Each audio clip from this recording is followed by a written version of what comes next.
오늘 우리가 읽은 이 본문은 바울이 11장부터 14장까지에 걸쳐서 공적인 이러한 예배와 관련된 그 문제, 교회 공동체 사람들이 함께 모이는 그 모임들 사이에서 벌어진 그 이슈들을 다루고 있는 내용 중에 한 부분입니다. 그 문제들은 첫 번째로 11장 초반에 등장하는 예배 시간에 여성들이 그 머리에 천을 쓰지 않는 이 이슈의 문제가 하나가 있고, 또한 오늘 우리가 읽은 본문에 공동체의 가난한 자들에게 상처를 주는 이 이슈의 문제, 그리고 세 번째로 교회 공동체의 공적 예배에서 은사로 인하여서 벌어진 이 문제들을 다루고 있습니다. 자, 공적인 예배와 관련된 이슈들을 다양하게 다루는데 그것을 풀어나가는 그 중심에 바울의 해법 그리고 가치는 바로 이웃 사랑에 대한 이 가치를 가지고 이 문제들을 해석하고 권면해 나가고 있습니다. 먼저 앞에 그 11장부터 14장까지에 걸친 이 문제들을 좀 이해하기 위해서 오늘 읽지는 않았지만 앞에 나오는 여성들이 공적 예배 시간에 그 두건을 쓰는 문제에 대한 부분을 약간만 다루기를 원합니다.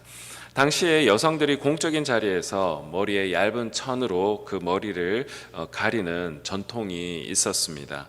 그것은 결혼한 사실을 표시하기도 하고 당시 여성들에게 요구되던 정숙함과 덕을 드러내는 그러한 상징적인 행위였습니다. 물론 오늘날의 문화와는 분명하게 다르죠. 그러나 분명한 것은 그 당시의 사회의 문화와 전통 속에서는 그것이 아주 중요한 부분이었다라고 하는 것은 분명한 사실입니다.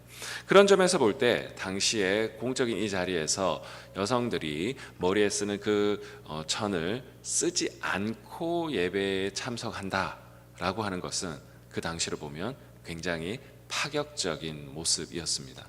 이제 여기에서 이제 조금 이제 연세가 있으신 분들은 아마 다 기억하실 텐데, 뭐 저 때는 아니었지만 옛날에는 경찰들이 복장 단속, 두발 단속을 했던 한국의 시절이 있었다고 들었습니다. 물론 저도 뭐 중고등학교 다닐 때 뭐 선도부 선생님들이 뭐 머리 몇 센치인지 이런 거 뭐 했던 적이 있었는데, 옛날에 여자들이 미니스커트를 입으면 그 치마의 그 어떤 길이 또한 이렇게 재면서 단속을 했던 그 시절 혹시 기억하십니까? 그때 제가 알기로는 윤복희 권사님이 공적인 자리에서 미니스커트를 입고 와가지고 아주 논란의 중심에 섰던 그 이슈를 아마 다 기억하실 텐데요. 비슷한 맥락으로 아마 이해하면 될 것 같습니다. 뭐 요즘이야 뭐 미니스커트를 입고 하는 거 아무 문제가 되지 않지만, 모든 시대마다 시대가 가지고 있는 사회적인 전통과 어떤 통념이라고 하는 것이 있습니다. 물론 시대가 지나고 보면 그것이 절대적인 가치는 아니에요. 그런데 또한 그것이 중요한 이유는 뭐냐? 그것이 무너졌을 때 질서가 파괴되어지고 사회가 혼란이 일어나는 일들이 벌어집니다. 그래서 서서히 그것이 변화되는데, 항상 파격적인 행동을 하게 될 때 사람들은 그 이슈에 아주 주목을 할 수밖에 없습니다. 자, 그런데 공적인 예배에서 이런 일들이 벌어졌다고 한번 생각해 보십시오. 그러면 사람들이 예배하러 그리고 하나님께 집중하러 온 공적인 자리에서 하나님께 집중하는 것이 아니라 무엇에 집중할까요? 바로 그러한 복장들과 인간들의 그 모습에 집중할 수밖에 없는 것이죠.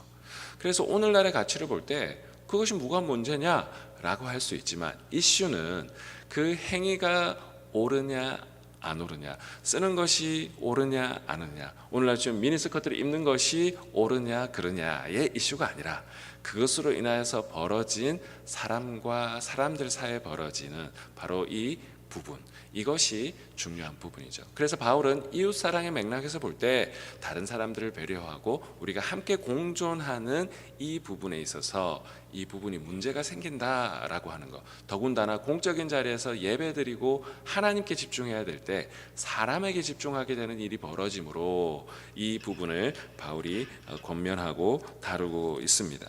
그런 점에서 볼 때 이웃에 대한 어떤 배려와 함께 공존하는 이 가치를 바울이 굉장히 이유로 들고 있습니다.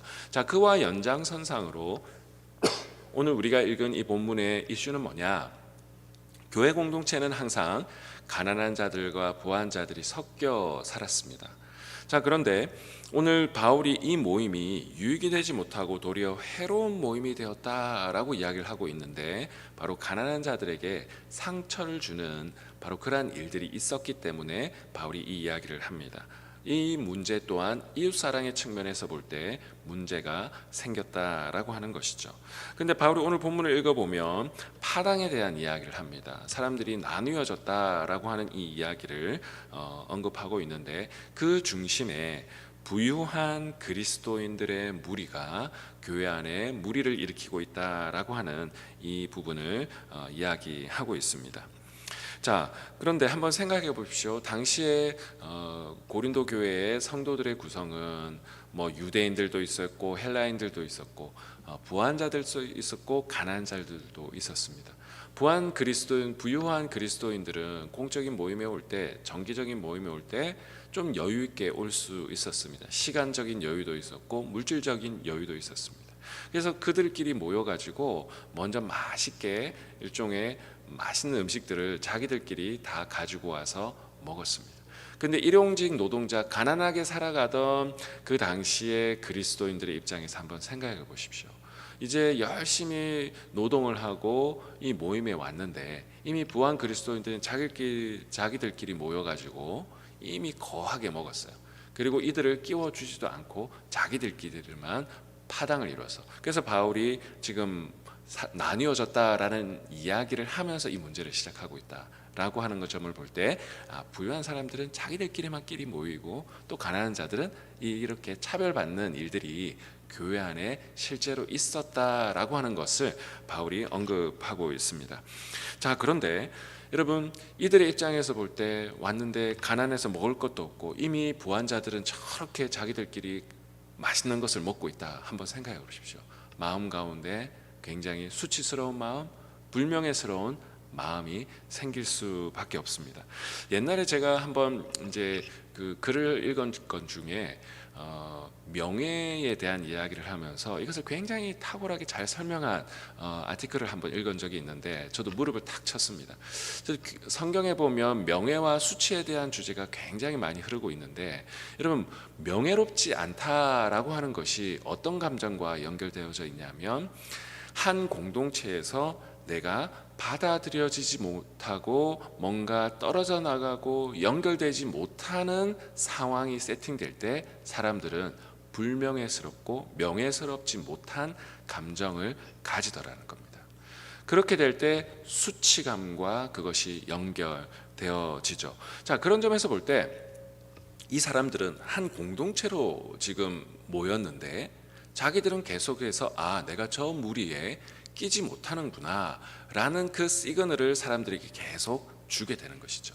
그런 점에서 볼 때 가난한 자들은 나는 이 공동체의 일원인 줄 알았는데 일원이 아니구나, 나는 계속해서 떨어져 나가구나, 이 공동체에 연결되지 않았구나, 저 사람들에게 배척을 당하는구나, 이 시그널이 계속 사람들에게 등장하게 되면 어떻게 됩니까? 불명예스러운 감정이 들게 되고, 그것은 우리에게 수치감을 주는 행위가 되는 것이죠. 그것을 잘 보여주는 하나의 예를 들고 싶습니다. 여러분, 옛날에 우리 조선시대의 사람들은 상투를 틀지 않았습니까? 그런데 여러분, 그 당시의 전통, 그 사회에 있어서 양반들이 상투를 틀고 그것을 유지한다라고 하는 것은 그 당시의 전통 속에서 내가 양반으로서의 이 그룹 안에 내가 소속되어져 있다라고 하는 강력한 상징이었습니다. 그런데 강제로 그 상투를 잘라버린다라고 하는 것은 뭐예요? 그 당시의 전통 속에서 내가 떨어져 나가는 바로 그러한 어떤 경험을 하게 되는 것이죠. 굉장히 폭력적인 경험이죠. 그런데 그 불명예스러운 행위를 당하는 것은 어떤 감정과 연결되어져 있죠? 수치스러운 감정과 연결되어져 있습니다. 우리가 공동체에도 다양한 민족과 문화들마다 전제들이 다 있습니다. 뭐 라틴 문화가 있고, 또 우리 한인교회는 한인 커뮤니티만의 또 공동체의 문화가 있죠. 뭐 그것이 옳고 그름을 떠나서 어쨌든 한 사회는, 그리고 한 민족들은 다 가지고 있는 통념과 전통과 전제들이 있습니다. 그런데 그것을 너무 우리가 과격하게 그것을 파괴해버리게 되면, 그리고 내 의지와 정서와 상관없이 다른 사람들이 강제적으로 그것을 깨트리게 되면 사람들은 불명예스럽게 그것을 경험하게 되고, 때로는 다른 사람들이 폭력적으로 나 자신을 이렇게 흔들어 버리게 되면 그것이 수치감과 연결될 수밖에 없습니다. 그래서 다른 사람들을 모욕하려고 하는 관점에서 보면 그 사람들을 불명예스럽게 하고 수치스럽게 하게 되면 그 사람은 그 공동체에서 자연스럽게 떨어져 나갈 수밖에 없게 되는 것이죠. 여러분, 그런 점에서 또 오늘 바울은 그런 점에서 볼 때 이 무리의 모습은 유익이 되지 않는 모습이다라고 바울은 땅땅땅 때리면서 이 문제를 다루고 있습니다. 그래서 11장 22절에 바울은 이 이야기를 하고 있는데요. 22절의 말씀 같이 한번 더 읽어보도록 하겠습니다. 시작. 너희가 먹고 마실 집이 없느냐? 너희가 하나님의 교회를 업신여기고 빈궁한 자들을 부끄럽게 하느냐? 내가 너희에게 무슨 말을 하랴? 너희를 칭찬하랴? 이것으로 칭찬하지 않노라. 이 사람들을 부끄럽게 하고 수치스럽게 하는 것은 이 사람들을 공동체 밖에 밀어내는 행위라고 하는 것이죠. 사람들을 업신여기고 빈궁한 자들을 부끄럽게 했다라고 하는 것이죠. 자, 이 다음에 23절부터 26절에 아주 우리가 성만찬할 때, 우리가 교회에서 공적인 자리에서 성만찬을 하지 않습니까? 그때 목사님들이 읽는 구절이 바로 23절부터 26절의 말씀인데요. 그 주께 받은 이야기다라고 하면서 성만찬의 제정에 대한 이야기를 하고 있습니다. 자, 그런데 우리는 왜 23절, 26절의 말씀이 등장했는가에 대한 맥락을 살피면서 이 구절을 이해하는 것이 굉장히 중요합니다. 그러니까 한마디로 예수님은 자기 떡과 잔을 나누는 것, 예수님이 십자가에서 죽으시고 피 흘리는 이 사건을 상징하는 내용이죠. 자, 그런데 한마디로 그것은 무엇을 위한 것이라는 것이죠? 이 세상을 구원하시려고 하고 새 언약을 세우시고 사람들을 주님께 돌아오게 하는, 그래서 바울은 이 떡과 잔을 마실 때마다 주의 죽으심을 그가 오실 때까지 전하는 것이다 라고 하는 것이죠. 그러니까 이 십자가의 복음, 떡과 잔을 나눠주는 것은 온 세상에 전하여서 이들을 구원하고 예수 그리스도의 십자가에 그들을 연결시키는, 그래서 그들을 구원의 공동체로 초대하는 일들과 연결되어졌다는 것이죠. 그런데 지금 역설적으로 사람들은 먹는 것을 통해 사람들을 오히려 밀어내고 있다는 것이죠. 예수 그리스도는 이 먹는 성만찬을 제정하여서 사람들을 초대하고 있어요. 먹는 것을 통하여서 초대하고 있죠. 그런데 지금 이 사람들은 어떻게 하고 있습니까? 먹는 것을 통하여 사람들을 오히려 떨어져 나가게 하고 있다는 것이죠. 그러니까 이 공적인 모임에 와서 성만찬을 하기도 하고 먹고 마시는 이 행위가 예수님의 먹고 마시는 행위와는 정반대의 모습과 결과로 지금 나타나고 있다라고 하는 것을 말하기 위해서 23절부터 26절에 이 이야기를 하고 있는 것입니다. 그래서 11장 27절에 우리 같이 한번 읽어보도록 하겠습니다. 그러므로 누구든지 주의 떡과 잔을 합당하지 않게 먹고 마시는 자는 주의 몸과 피에 대하여 죄를 짓는 것이라. 바로 떡과 잔은 오히려 예수님께서는 수치를 스스로 당함으로, 그래서 마치 하나님과 분리되고 떨어져 나가는 경험을 하는 것이죠. 그러니까 수치감을 느끼고 불명예스러운 십자가의 그 고통을 감당하시며 오히려 역설적으로 모두 하나님으로부터 떨어져 나간 인류를 초대하시고 하나님께 연결하셨습니다. 그런데 우리 사람들은 오히려 주님을 믿는다고 하면서 다른 사람들을 떨어져 나가게 하고 있는 모습이죠. 여러분, 우리가 공적인 예배를 하러 교회에 나옵니다. 저도 목회를 하다 보면 참 역설적인 장면들을 많이 볼 때가 많은데요. 예배를 드리겠다고 하지만 자리 양보 절대 안 하시는 분들이 있습니다. 안내위원들이 조금만 안으로 들어가 주세요 하지만 나는 그 자리가 좋기 때문에 그 자리를 절대적으로 사수하면서 예배를 경건하게 드리기 위해서 말씀을 들으러 와요. 그런데 여러분, 하나님 사랑과 이웃 사랑이요, 떼어놓을 수 없는 것이죠. 하나님을 사랑하는 것은 이웃을 향하여 배려하여 이들도 우리 공동체에 연결시키기 위한 하나님의 뜻이라는 거죠. 우리만 하나님께 연결되려고 하는 것이 아니라 이웃들도 함께 연결하는 것이 온전한 하나님 사랑과 이웃 사랑이라고 하는 것입니다. 우리가 교회 봉사를 한다고 하면서 하나님 나라를 위해 다른 사람들을 초대하고 이웃을 섬기기 위해서 봉사하는데요, 오히려 하는 스태프들끼리 싸우기도 하고 오히려 내 스타일대로 안 한다고 성질 부리기도 하고 오히려 사람들을 더 밀어내는 일들이 우리가 교회를 섬기면서도 일어나는 굉장히 역설적인 모습이라고 하는 것이죠. 여러분, 오늘 이 본문은 우리들에게 자신을 살피고 떡을 먹고 잔을 마시라 권면하고 있습니다. 이 말은 내가 믿는 바의 이 고백과 나의 과정 속에서 이 행위가 과연 일치하고 있는가라고 질문하는 바로 그 모습입니다. 여러분, 오늘 이 아침에 이 본문 앞에 설 때에 하나님, 나의 신앙생활과 나의 그 과정 속에서 행위와 이것이 과연 일치하고 있는지 오늘 이 아침에 주님 앞에 우리의 모습을 돌아보기를 원합니다. 오늘 이 아침에 기도의 자리로 초대하신 주님 앞에 응답하며 나아가시는 저와 우리 모든 성도님 되시기를 주님의 이름으로 축복합니다. 기도하겠습니다. 참 좋으신 하나님 아버지, 우리의 모습을 돌아볼 때마다 하나님, 우리가 믿는 바와 우리의 행위가 일치하기를 원합니다.